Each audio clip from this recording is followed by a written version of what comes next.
lai apat thuna ka Zisuh Christ he Pathian asalo timi kong chungte akhan bihalna panhi rong kawan tu lai Zisuh Christ Pathian asalo timi Zawn te a hen Bible cha kan rel asia chon mathai angan hlei kwa amhe hlei zona khan kan mi chu Zisuh Christ ni afoinak an atoinak an kawan chimsia chon keima chu mitha zai runga da mitha Pathian na kau mitha ka situng lo Pathian da ti lo chu ti mi kha arakli mi kha se chu cha chon hi ka zona hin phundan kan chimsia chon Zisuh Christ ni hin amma ale amma kha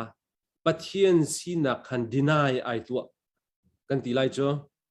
ma kha appoint pakhat na apan hi na ka Zisuh Bible ni achim mi chu sam zala kul khat amhe pali chunga Bible ni achim mi chu Pathian chu ai hil bal lo ti mi kha kan hu semhan se lo Zisuh Christ kha khwal Zumlotu na he an ton liwa khan ai hil timbo bot chunga khan completely in ai hil kan ti lai cho ma kha ase job chunga khan job angan kulanga amhe pali chunga khan kan hu than mi chu zaida city si chon nu po chungin achuak mi chu zaitin da athian him kholai ti mi kha ase chu cha chon Zisuh Christ he divine as hrim lo Pathian as hrim lo ti mi kha atu kan chimban tu khan Zumlotu alhei Muslim ni khan chon an van charmi ase chu kho chen apathum na ka Lazarus atho lewa khan Zisuh Christ atap ti mi kha kan hu e Lazarus atho lewa khan fak pi in marang hol kan chimban chen gruin ati e fak pin a ai ram atap kan ti lai cho ma kha se bob na kha hal Pathian sina tha acham chutika Pathian ni achim than mi cho Pathian kan hal mi po hina ka the ina kale ati hi ka zona khan van chim kan du mi cho amma Pathian asina en khan at Lazarus kha atho mi salo in Pathian sin tua tha acham e chutika Pathian ni Zisuh Christ atha cham na kha athe tiak cha a Lazarus kha atho mi kha se e kha Bible chaning tin khan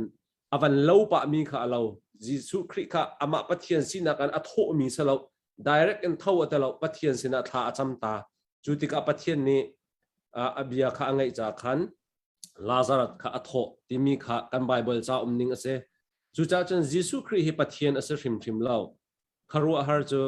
prophet te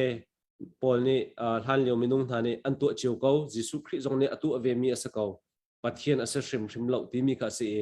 hi Bible cha chang pathum te he kawan lang tar mi kha se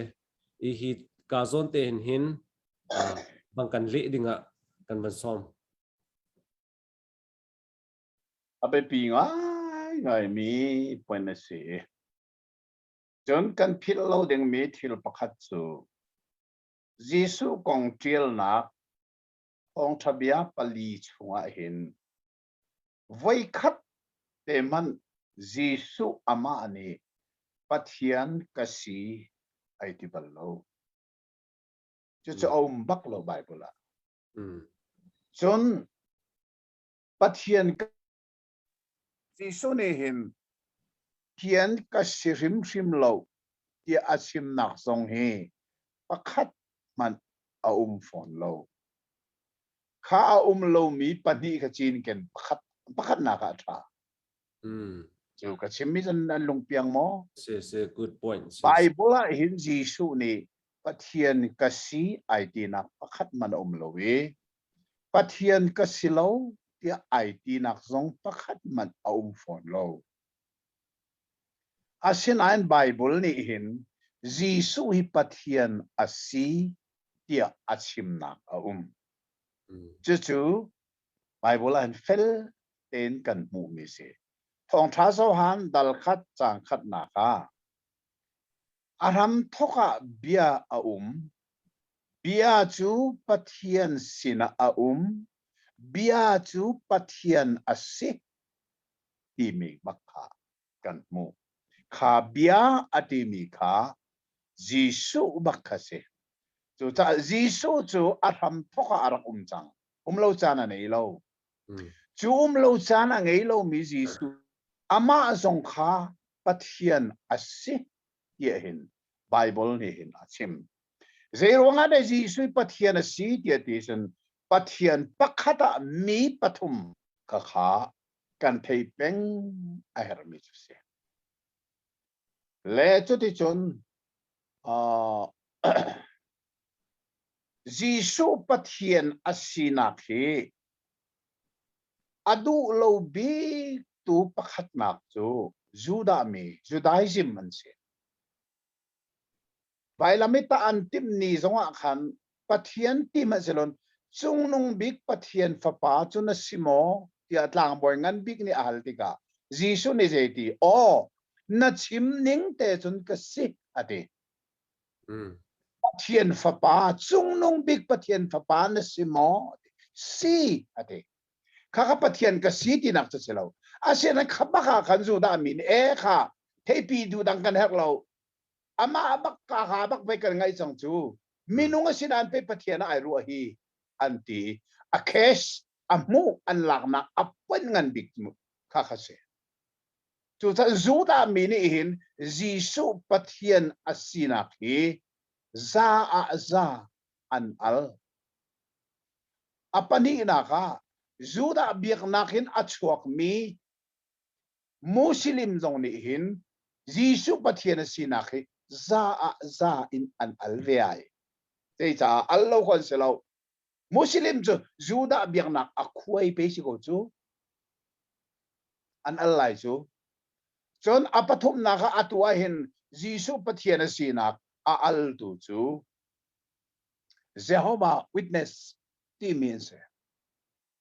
Chorwanga chun Zohan dal khat chang khat na ki atui ka banrel mi ka Jehovah Witness ni chun an Bible New World Translation ti mi a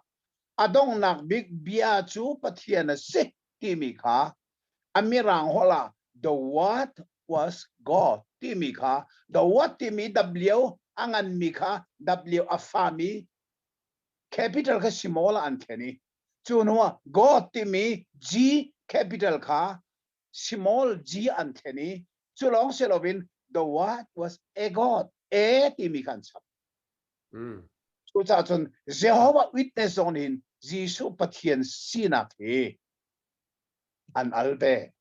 chu chu volei chunga hin fak pin a al tun si timi kan thei hau ni hina hin liberal tampi ni Zisuh Pathian sinak han albe Christian laka mo se liberal tampi nan albe se ma kha zong kha kan thei chi aheri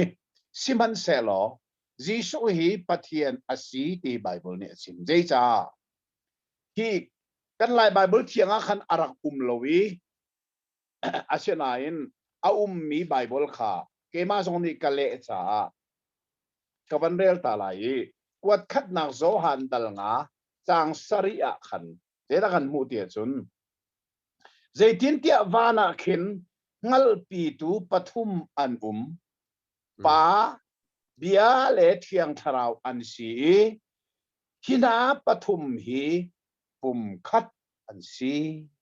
ya dia chu cha volei serhana zungzalin vana pa fa thiang tharau tum kom Pathian an sang chu pathum kom chu Pathian imisi pakhat ase chu cha chon pa zong Pathian fa pa zong Pathian thiang tharau zong Pathian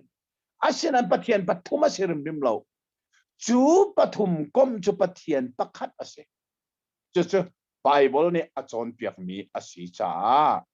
zeitil lei manin kan el kholo mi chu ma kha kha ase chu cha Zisuh ne Pathian kasilau atilau zeitik mana chon Pathian kasi aitibal phone lo asian Bible ni fel tera chon piak mi chu Zisuh hi Pathian si kan mu mi kan ase